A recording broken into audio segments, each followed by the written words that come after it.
see behind you, you've got a little lab set up, obviously, to do things like lactic acid threshold testing. What does this Endurance Sports Center encompass? What can athletes do here? Well, we run a series of classes. Doors open at 5:30 in the morning till 7 at night. We have classes in the morning, indoor cycling classes, strength and conditioning classes during the day. In the afternoon, we have outdoor workouts, brick workouts for triathletes, where they'll come off the bike into a run, all coach-led, all by our expert CTS coaches. We'll do intervals up Gold Camp Road.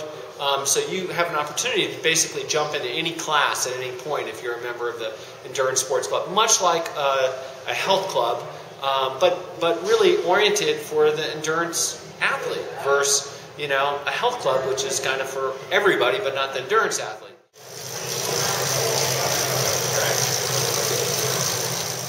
How about VO2 max? What would that be? This looks like VO2 max test with him breathing through the tube.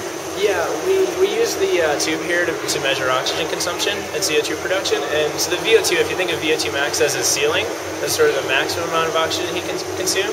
That's a ceiling. Lactate threshold is sort of like an elevator that goes up to the ceiling.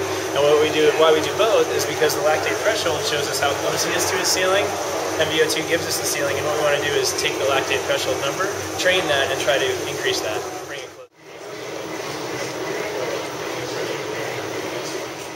It sounds like you're kind of combining the science of endurance sports with the actual, doing of endurance sports. Exactly. We're experts in the science of performance, and whether that's Lance Armstrong, Craig Alexander, Tim DeBoom, the Toronto Maple Leafs, we know performance better than anybody. And what we've done is take this and be able to bring it to a much wider audience, and also now do it in the fashion that people are used to going into a health club.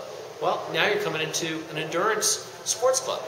And do you see yourself, using this as a prototype for other clubs around the country, or are you sticking your toe in the water and seeing how it goes? And this is our home, Colorado Springs.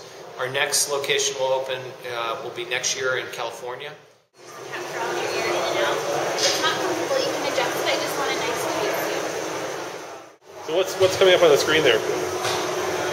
So this is the threshold test. What we're looking at here, this is power. It's in the form of watts. We've got his current heart rate, total time, the countdown to the next stage, which this first stage is 4 minutes in length, and then cadence. So the first couple stages, which is about 7 to 10 minutes, is a continuation of his warm-up. Nice and easy, and the goal there is just to settle in and relax so we can get some baseline values for blood lactate, heart rate, cadence, VO2. As the test progresses, these little gray bars you can see here basically just illustrates that it progressively gets harder. So roughly every 3 minutes we increase the resistance on the bike. So we're trying to create that threshold. So you accumulate more lactate than you can buffer. It's not a breaking point where you have to stop, but it's what we base our training on for heart rate and power. Have you done this test? Yes, I have. And how does it feel?